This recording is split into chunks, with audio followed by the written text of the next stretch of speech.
Harry P. Dodge was born in Washington, D.C. in 1919. In 1958, Harry traveled to Europe. From then on, his real passion became the recording of railways, steam and trams in every country he could visit. An able and accomplished cameraman, driven by a deep passion for his subject, Harry P. Dodge has left a unique and incredible record of the great railways of the world.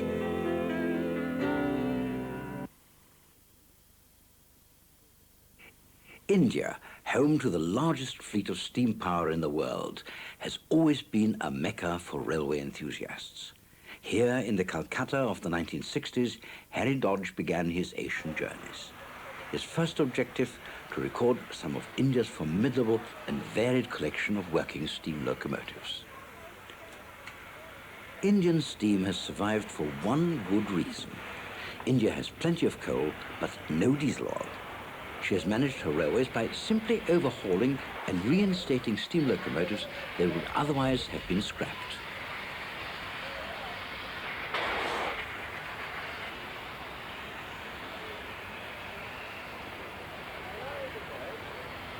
Howrah Station, just outside Calcutta, was built in 1905 and now serves the standard broad gauge systems of the Eastern and the Southeastern railways. Since the war, Indian broad gauge has been dominated by two main classes of large and impressive locomotives. The main freight trains are pulled by WG Class 282s. The first 100 were built by the North British Locomotive Company in 1950, and by 1970 there were almost 2,500 of them, making it the largest class of locomotive in India.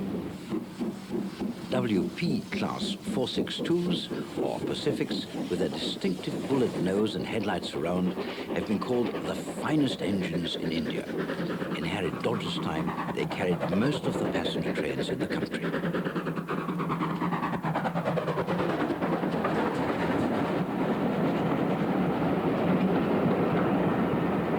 The first 16 were built by Baldwin in 1947, and other orders were placed with Canadian and Montreal, as well as Austrian and Polish firms.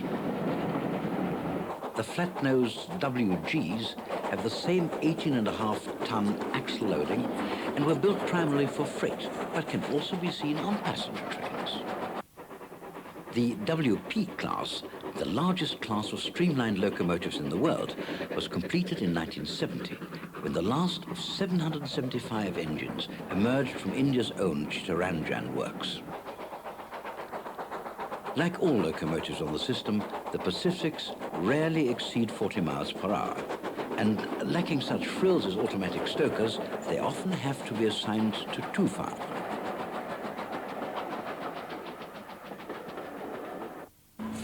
But India is a vast and varied country, served not only by one, but by three standard railway gauges, as well as many other gauges. During the 1960s, more than 10,000 steam engines still handled well over half of the rail traffic of the subcontinent. The narrow gauge lines alone used over 500 steam engines. Unlike broad gauge, these smaller lines had never been standardized and employed locomotives of immense variety and style. At 2 foot, the Howrah and Amter Railway was even smaller than the Indian standard narrow gauge. Harry Dodge visited the line in its final years, when it still served as a link between Calcutta and Amter, 44 miles away to the west. In its time, this was an incredibly busy line, with 31 locomotives running 84 trains daily.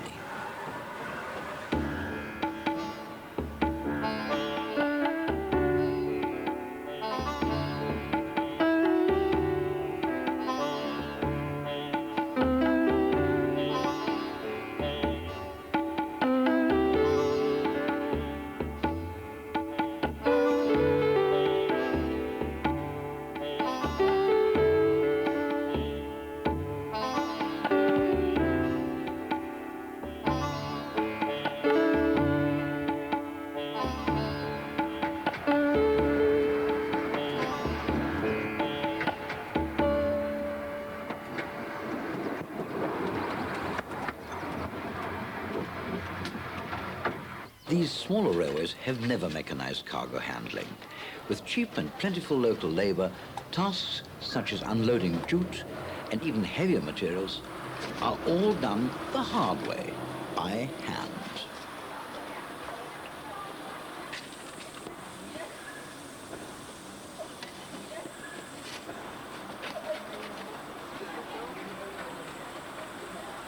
Locomotives are also serviced by hand, and loading up the bunker of a locomotive tender is a slow business when done one basket at a time.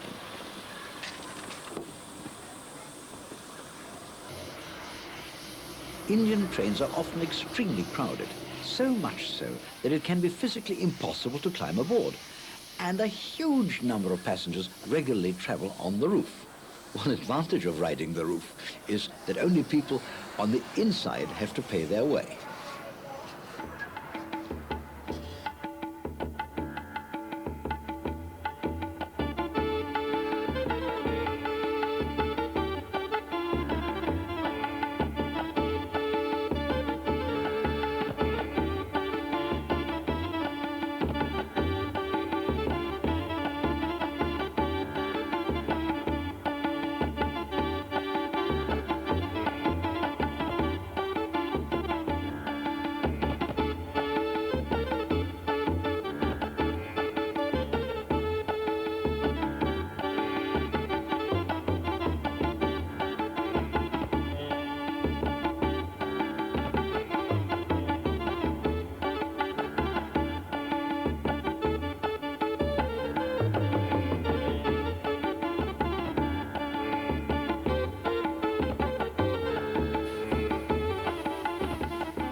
After a brief stop for water at a wayside station, tank loco number 9 is ready to depart again, continuing its run up the line.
Pulling into a station, the opposite track is occupied by a train so crowded that it's difficult to see the carriages.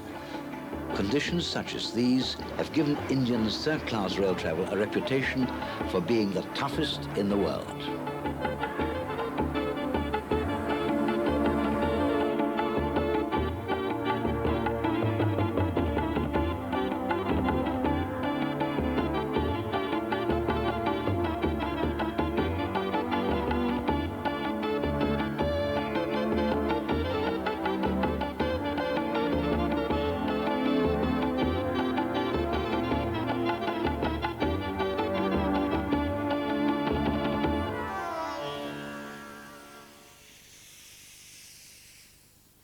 The eastern end of the Himalayan mountain chain is home to the Darjeeling Himalaya line, possibly the most famous steam railway in the world. Beginning on the plains at New Jalpaiguri, the tiny 2-foot gauge line climbs over 1.5 miles to the remote mountain resort of Darjeeling. For 55 beautiful but tortuous miles, the track is set off perfectly by its delightful 040 saddle tanks.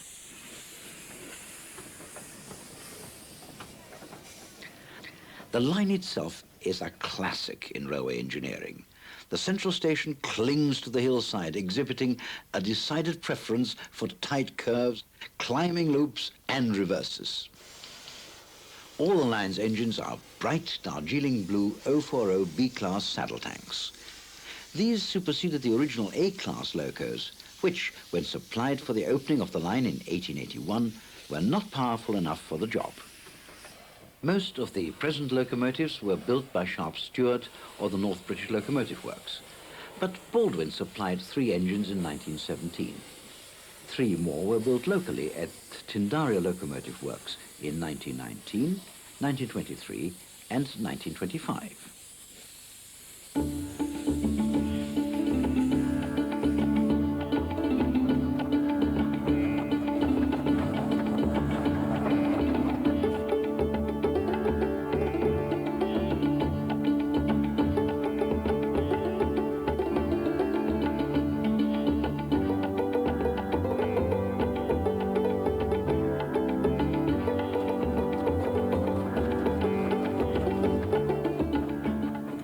For the climb, the long train from Jalpaiguri is split into small sections.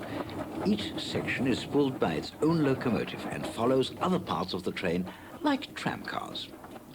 Here in the line's second loop, a freight section can be seen tackling the grade below Chunbati.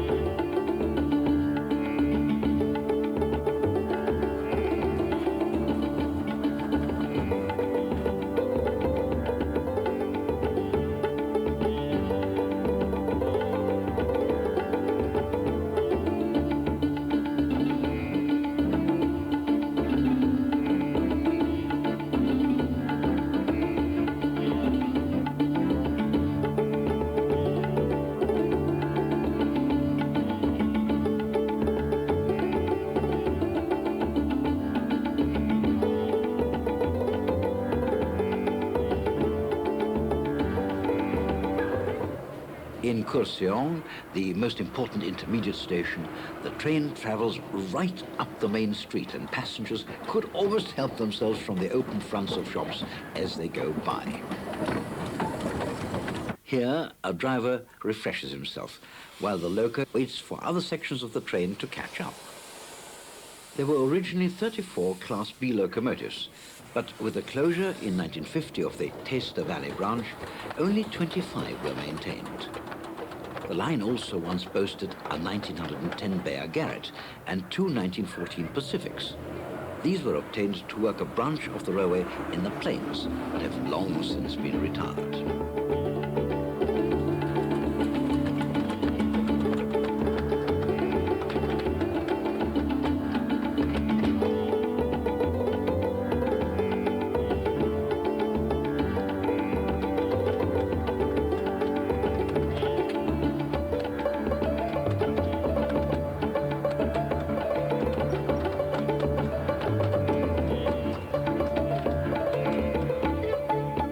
For most of its length, the line runs very close to the mountain road next to it.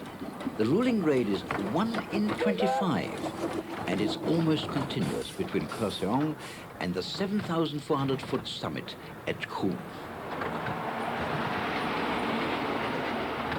For character and style, the line has often been compared to the Festiniog Railway. It's not surprising that one persistent legend claims that it was planned by George Percival Spooner, eldest son of Charles Spooner of the Festiniog Railway, who left Britain in disgrace in 1879.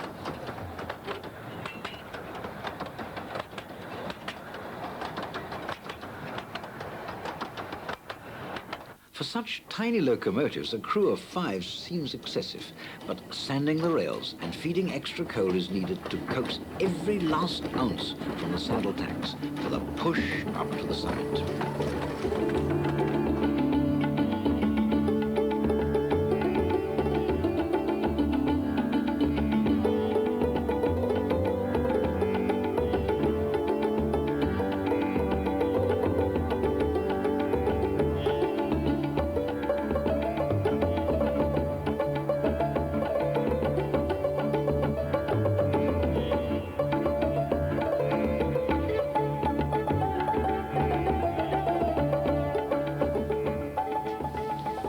By road, Darjeeling is 3 hours closer than by rail, and traffic is so light that there are now strong financial pressures to close the line.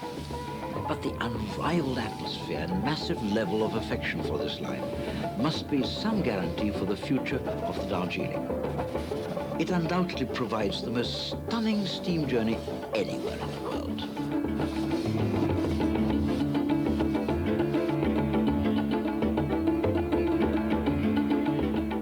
Back on the hot Indian plains, Mughal Sarai Junction is a major railway interchange and the site of India's largest hump yard.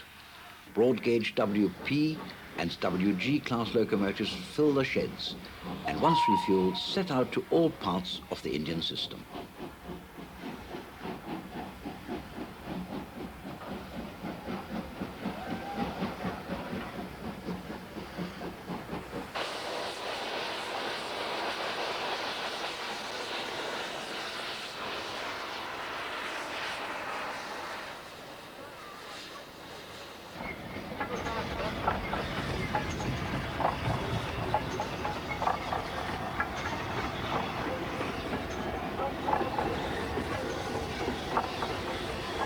This is Northern and Northeastern Railway territory, but the locos and coal trucks of the Eastern Railway, which serve the major coal fields of Bengal, Bihar and Pradesh, are also found here. In the hump yards, 2 WG-class locomotives sporting Eastern Railway livery work together to marshal lines of coal trucks. The operations are impressive, and trucks are controlled perfectly, gliding to their destination as if under remote control.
Further to the west is another major junction at Agra. Well known to Western tourists as the site of the Taj Mahal, Agra is served by the broad gauge lines of the Northern, the Central and the Western railways.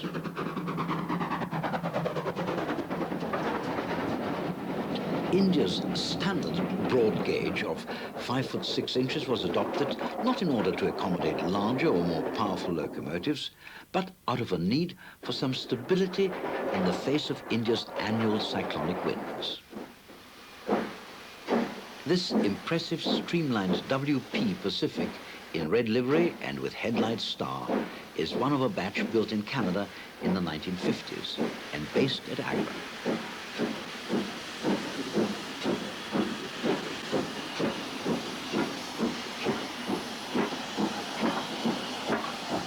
A little to the south, another major attraction is the Dolpur Railway. This Hanumag 480 carrying a boiler from the works at Dolpur is typical of the line's motive power at the time of Harry's visit. But pride of place then went to number 809. Accompanied by Indian narrow gauge ZE-282s, these large 248 tank engines, built in the 1920s by Hunslet and Kerr Stewart, continued in active service long after the Hanomags had been retired. The Dolpur Railway is on the Indian standard narrow gauge of 2 foot 6 inches, a standard which was initiated by the Army in the 19th century. The 55-mile line was built when Dolpur was still an independent state and serves the villages of Bali and Napura before passing through sparsely populated country on the way to Tanjpur and Sumatra.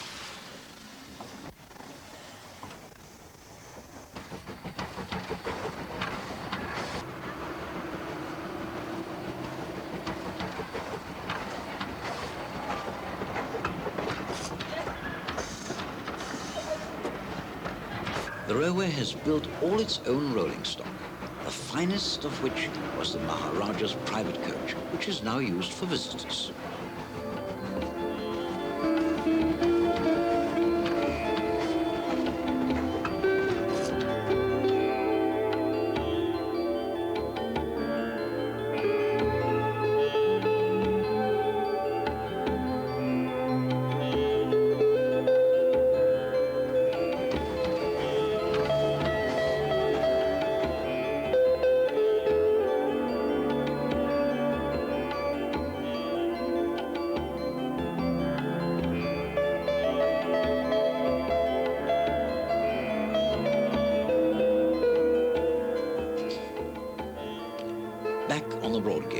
WG class Mikado number 10246 can be seen working in the yards at Agra.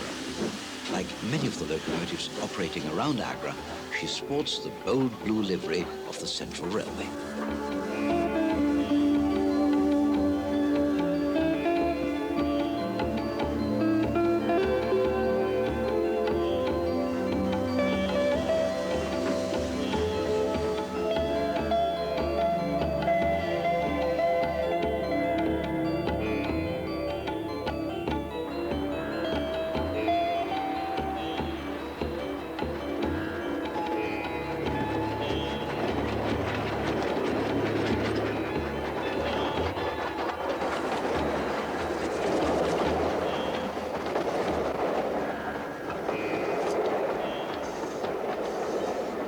The Indian capital, New Delhi, is a terminus for both broad and meter gauge railways, and New Delhi station still has steam trains operating from all its 18 platforms.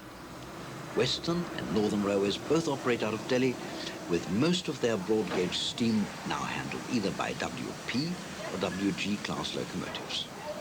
But in Harry Dodge's time, older IRS designs such as this XE Class 282 still sported the deep red livery of the Northern Railway. For some even more ancient pieces of equipment, modern replacements were never thought necessary. This steam crane, dating from around the turn of the century, is cheap to run and can still load coal just as effectively as it did when new.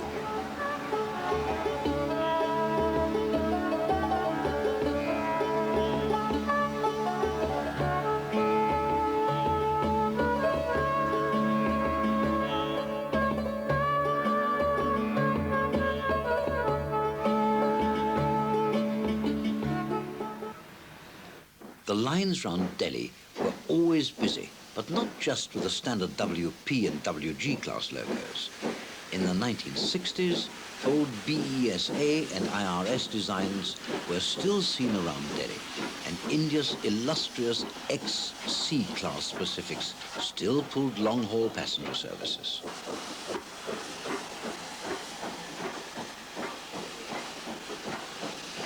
When Harry Dodge visited Delhi, he was given full colonial-style VIP treatment, with his Sikh hosts parading him through the yards on hand push carts.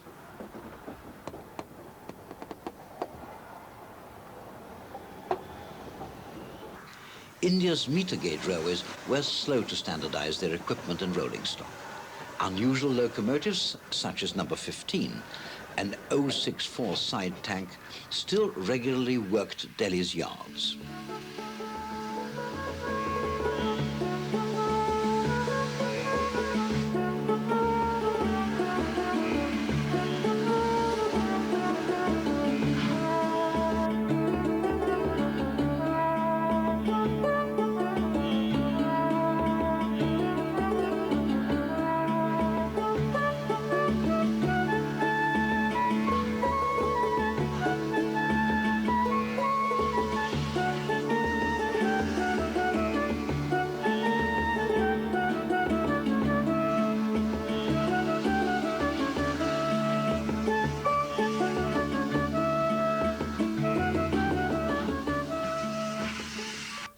Further west in Rajasthan, the city of Jaipur is served by a fine modern station built by the Western Railway in 1956. Jaipur is part of an extensive meter gauge system extending down from Delhi. Locomotives such as this YP class Pacific serve most of the passenger trains, while YG class Mikados handle most of the freight on meter gauge. The setting sun, combined with the strong lines and simple black livery of number 1503, make this a memorable portrait of the YG class locomotive. But YL and even pre-war YB and YD classes were also still in service at this time, forming a meter gauge fleet which had been assembled from a wide range of European and North American manufacturers.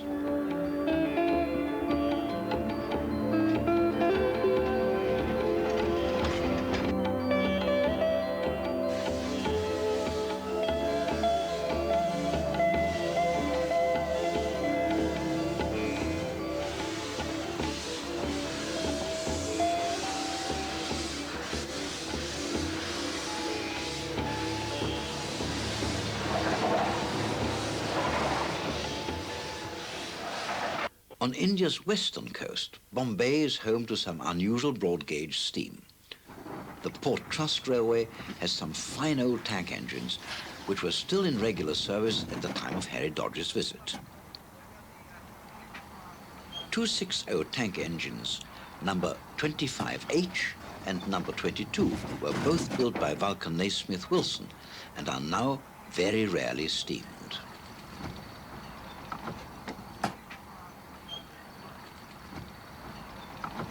Harry Dodge visited Japan in the mid-1960s, while steam still had a role in its national railways.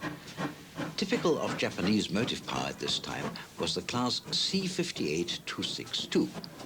427 of these were built from 1938 onwards and were employed all over the JNR system for both passenger and freight services. When Commodore Perry brought the first steam locomotive to Japan in 1853, the country rapidly developed into a nation of railway enthusiasts. The modern Japanese economy made the obsolescence of steam inevitable. But in 1975, on the northern island of Hokkaido, 8,000 people came to watch the passing of the last JNR steam train. Not even the British have venerated their disappearing steam locomotives with more fervor than the Japanese.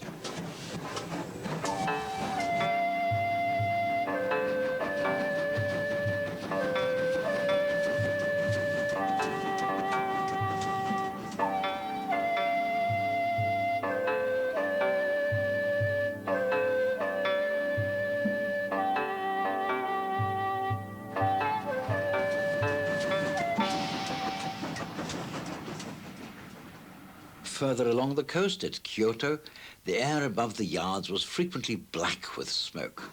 For a long time, the D-51 Mikado was the main workhorse of the JNR, and from 1936 onwards, over 1,000 were built. Well over 100 of this class have since found their way into preservation.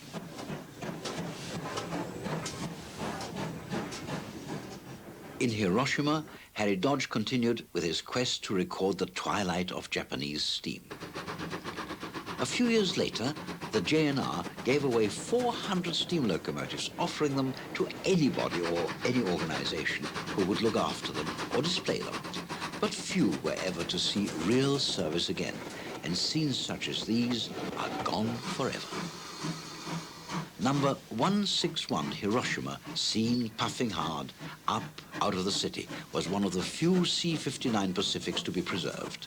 Built by Kisha, Saiso, Kozaki, and Hitachi between 1941 and 1947, many were later converted to 464s. On the southern island of Kyushu, the city of Fukuoka was once home to a wide range of locomotives. By the mid-1960s, the dominant class was the D-51, with other classes of 2/8 two-wheel arrangement making up most of the remainder. The world's first 282 was ordered by Japan and built by Baldwin of Philadelphia in the 1890s. As a consequence, the name Mikado, Japanese for emperor, was given to the new locomotive type. It seems fitting that Japan should have seen out its steam days with the Mikado dominating the scene.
But it was on the northern island of Hokkaido that steam survived longest. When Harry Dodge filmed these C-58s and D-51s, they could still look forward to another decade of service before their final retirement in 1975. 128 D-51s found their way into preservation.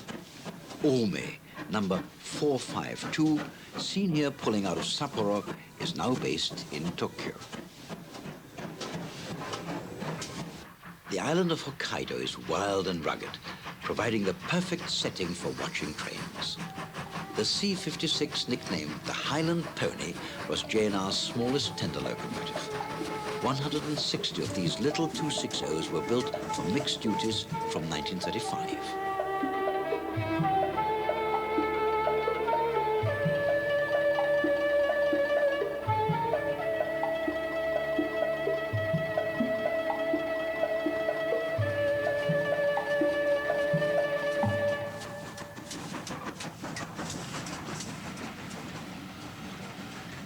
When Harry Dodge visited Ankara, steam provided Turkey with most of its motive power, and even today Turkey is still venerated as one of the last strongholds of world steam.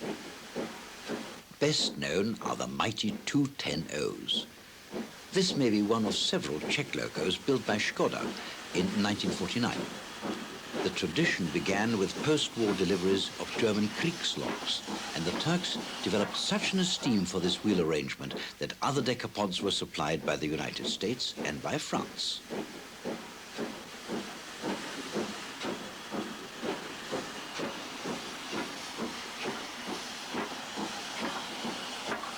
Through the sunshine, a brooding sky threatened even more snow. But for a few more decades, these mighty locomotives could go about their business unperturbed.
Queensland, Australia, is home to an extensive network of narrow-gauge railways.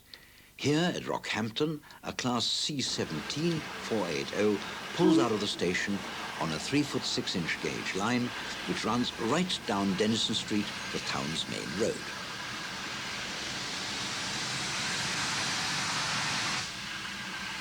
The light and powerful Class C-17 became one of the most versatile locomotive types in Queensland, and over 32 years, no less than 227 were built. The first coming from the railway's own workshops in Ipswich. Queensland had equipment that was not only smaller and lighter than all the other Australian railways, but also than many other narrow gauge lines around the world. These locos weighed 82 tons and were permitted to run up to 45 miles per hour.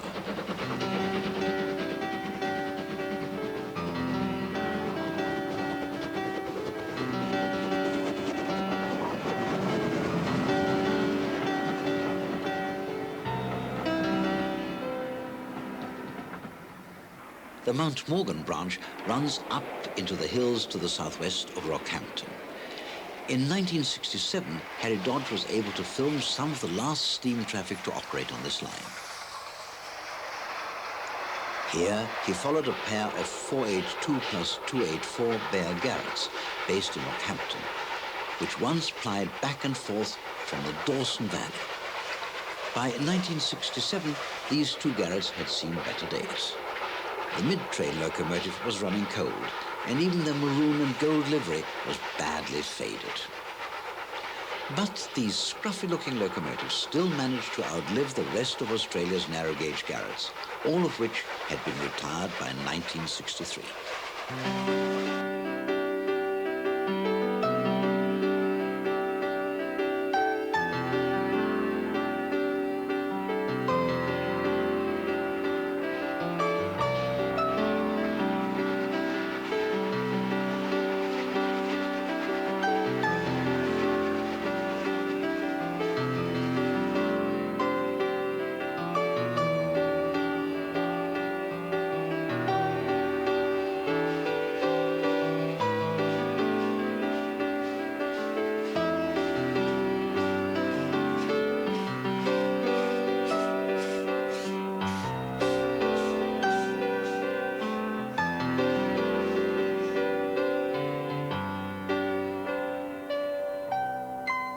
Still on Queensland railways, but further south, is Brisbane.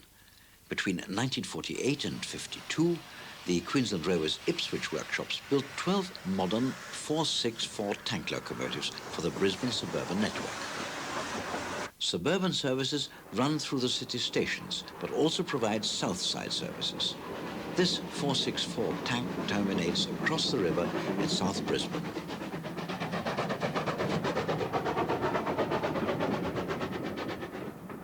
On the Ipswich line, the C-17 was once commonplace on freight and passenger trains.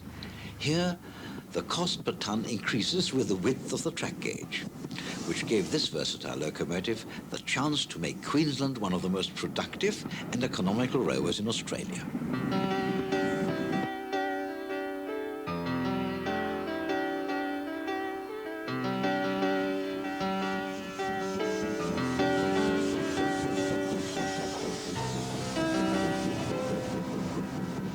New South Wales and its capital Sydney has some of Australia's most famous landmarks. The Harbour Bridge once carried mighty steam trains on its standard gauge line, but in 1967 diesels and electric services were making rapid headway. 6 years later, the age of steam was completely over in Australia.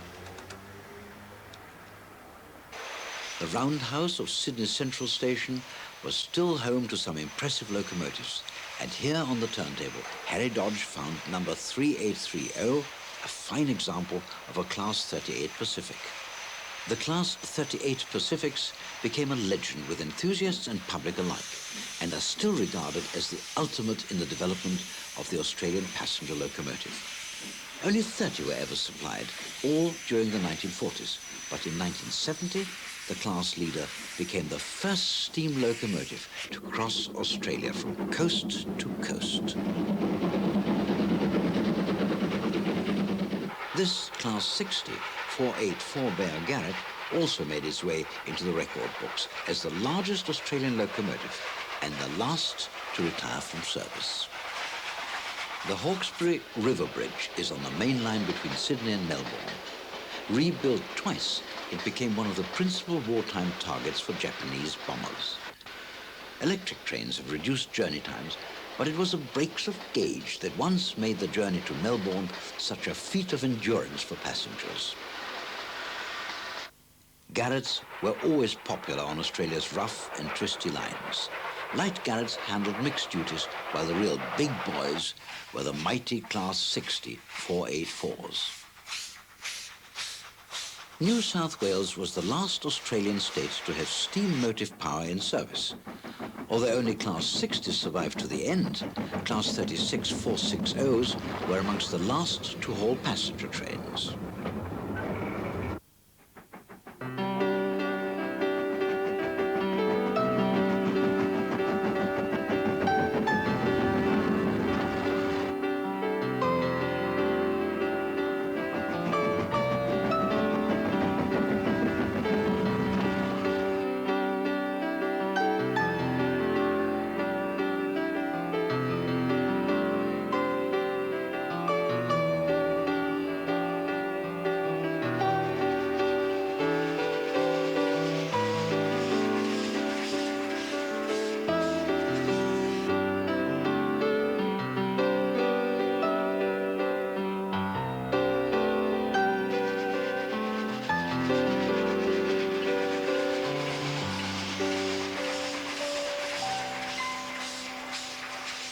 This brilliant green locomotive is one of the few streamlined C-38s.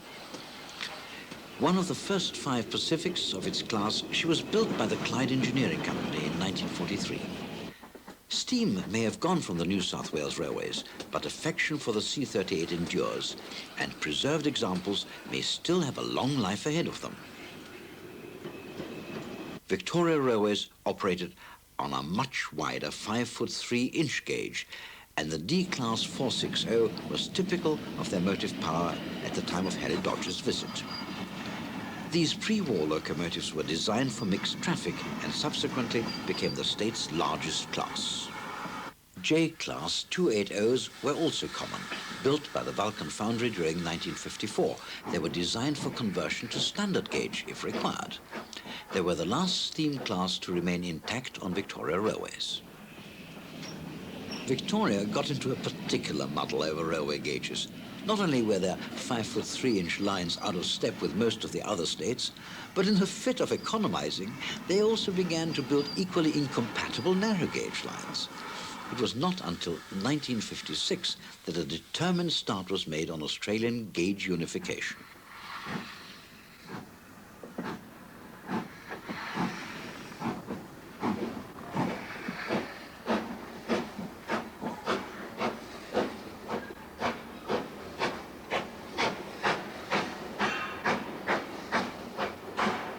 On New Zealand's South Island, the Alexander Cromwell line runs west from Dunedin and up into the mountains.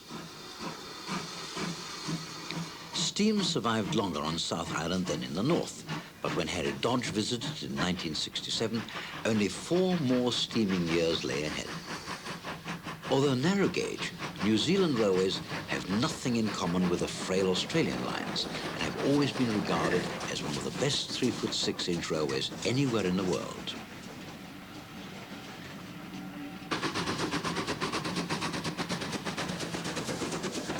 The most numerous New Zealand class were the AB Pacifics. They first appeared in 1915, and in all, 151 were built. From the early part of the century, New Zealand chose to design and build most of its own motive power, and this enabled them to develop locomotives which were perfectly suited to their environment.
The southern lines between Lumsden and Gore were the last in New Zealand to operate steam trains. This elegant long locomotive was the final word in the development of New Zealand's narrow-gauge steam fleet. The J and JA class mountain type 482s first appeared in 1940 and were built until 1956. They weighed 110 tons and were used for freight and express passenger traffic. Here at Lumsden, Harry Dodge believed that he was recording the end of an era. It would have come as a pleasant surprise to him to discover that years later, steam was reintroduced to New Zealand's southern Lake District with a J-class summer tourist service between Lumsden and Kingston. Today, the Kingston Flyer is the southernmost steam passenger train in the world.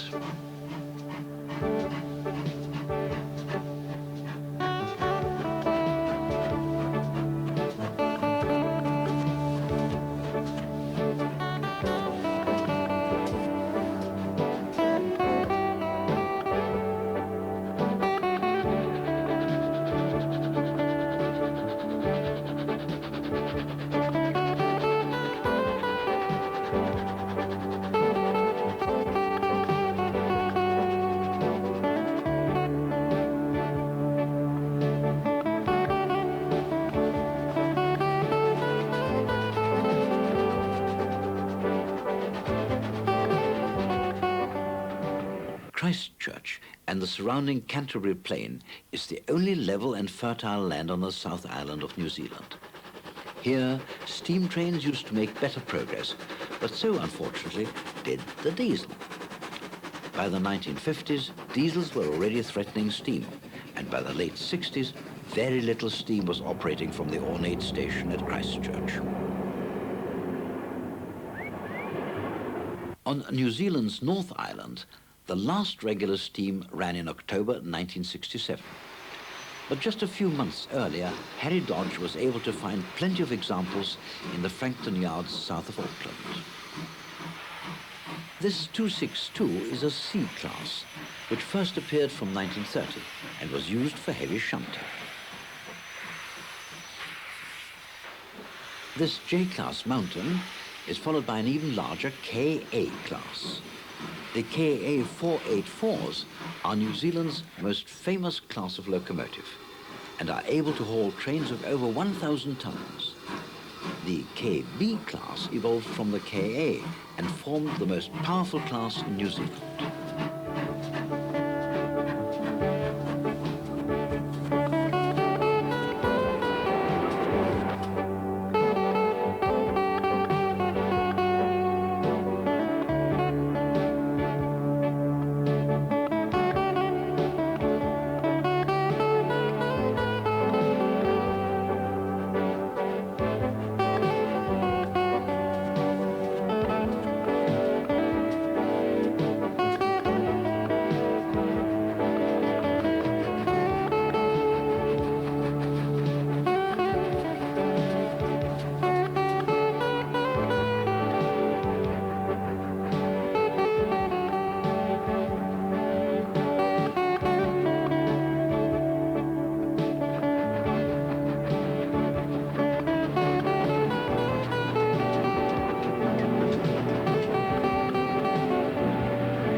Thailand's ancient capital, Bangkok, is still one of the world's most impressive cities, and from here, over 2,000 miles of meter-gauge lines snake out across the country.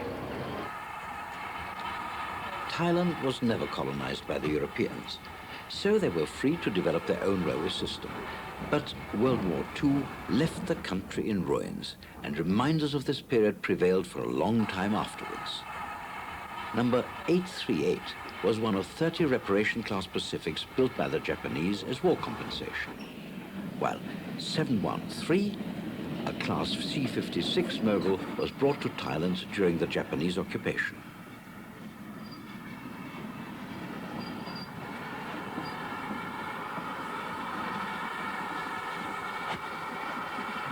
Number 411 is one of 66 American Mikados built for war service in Bengal. Nicknamed MacArthur's, this class was one of the oldest remaining by the end of the 60s. Virtually all the Royal State Railway locomotives burn wood, prompting the government to save more than 100 of the most modern locomotives for national emergencies after dieselization. By the time of Harry Dodge's visit, dieselization was progressing rapidly, and these busy steam marshalling scenes were some of the last to be seen here.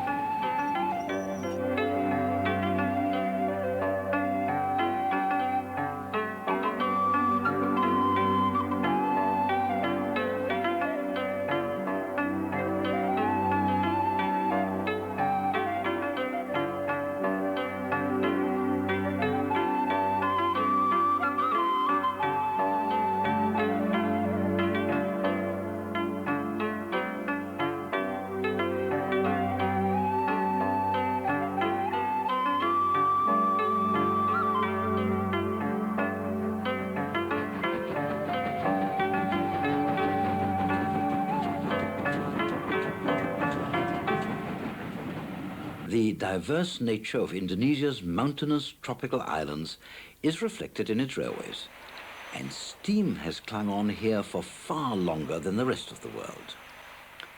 This Class C27 284 tank engine being turned by hand on the roundhouse turntable is just one example of the locomotives once operated by the Indonesian state railways on their standard 3-foot 6-inch lines.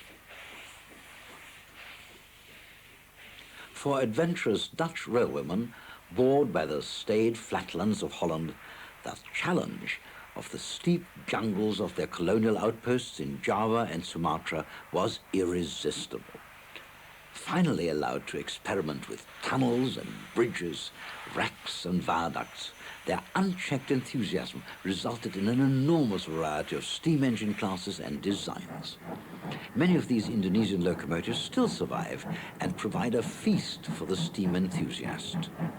Locomotives in use ranged from 240s of 1885 to huge mallets, and from 060 tram engines to large 12-coupled tank engines.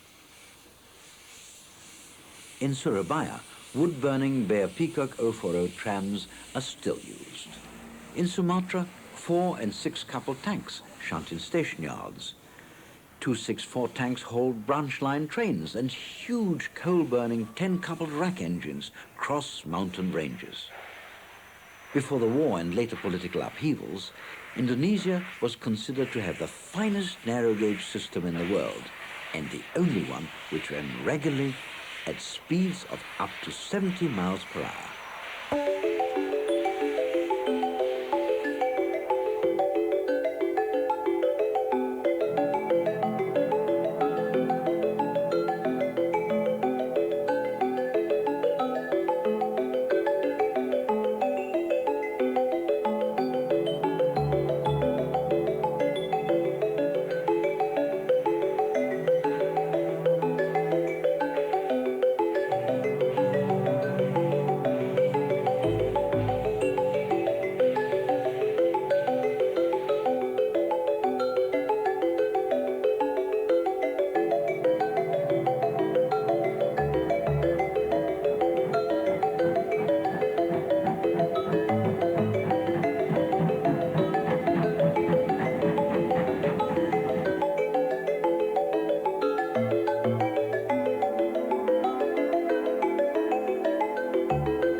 the northern tip of the island of Borneo is the little-known state of Sabah, which federated itself to Malaysia in 1966.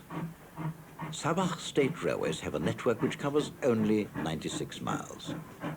Based in Kota Kinabalu, the SSR serves the coast between Jesselton and Brunei, as well as running inland up the Padas Valley.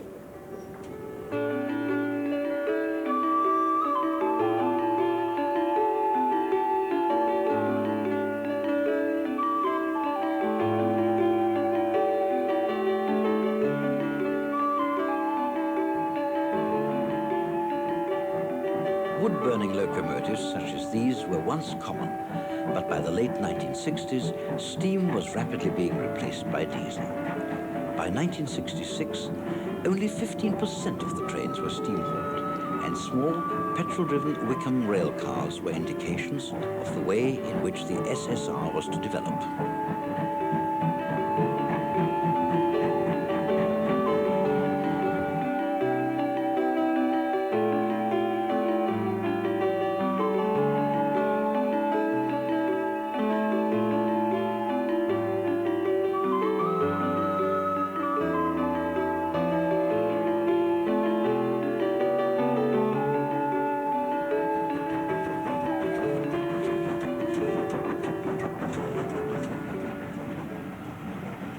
In the Malaysian capital of Kuala Lumpur, steam has fared no better than in Sabah. Just a few years after Harry Dodge's visit, diesel had completely replaced steam. The main station of the KTM is incredibly ornate. As Pacific number 901.24 waits to begin her duties, she's overshadowed by the dazzling white decor, towering walls punctuated by a profusion of minarets and Oriental-style archways. Malaya's railways are a legacy of colonial days when good transport and communications were essential tools for empire building. Although charging elephants wrote off some of the earliest tank engines, the end result was that Malaya's meter-gauge trains became as smooth, spacious and comfortable as some of the best standard-gauge lines in Europe.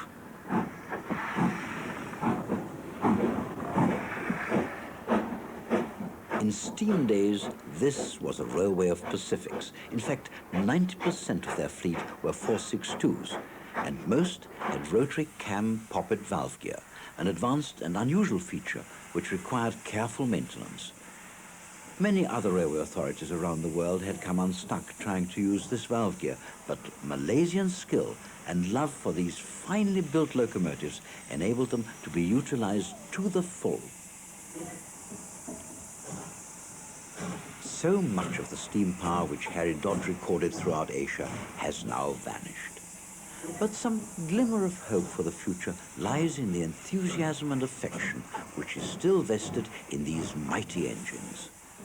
Since 1975, the Railway and Preservation Society of Malaya has been running 2 restored Glasgow-built Pacifics, demonstrating that restoration could one day envelop the whole world to recreate the sights and sounds that were once feared gone forever.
If you have enjoyed watching this program, then there's plenty more Steam Around the World in the 4 other programs which make up the rest of this series. We start with Latin America. This program, filmed between 1962 and 1971, features an amazing variety of Latin American steam, including garrets in the high Bolivian desert and narrow gauge through the Guatemalan jungle, with everything from 210-2s to 040s.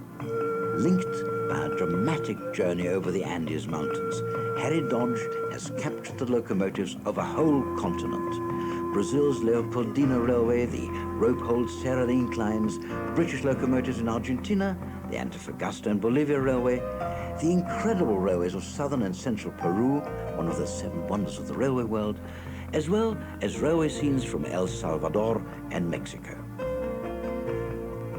Africa, where rails all the way from Cape to Cairo was once the dream of Victorian pioneer Cecil Rhodes. In 1965 and 1970, Harry Dodge visited and recorded what is left of this incredible legacy.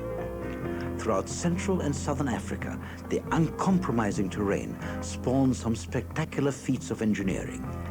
Many of these, including the famous Victoria Falls Bridge, are recorded when huge fleets of garrets were still ruling supreme. The East African Railway, Benguela Railway, Malawi Railway, Rhodesian Railways and Franco-Ethiopian Railways are all featured, as well as the steam trains of South Africa, Mozambique, Angola and the Sudan.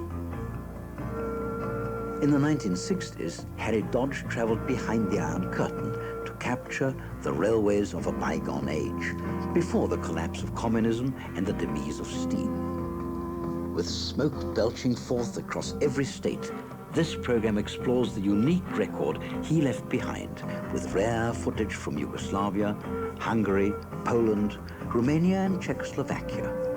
Steam, freight and passenger trains are included, as well as tank engines and turntables, and everything from mighty 210-Os to tiny narrow gauge locos, not to forget all the activity behind the scenes.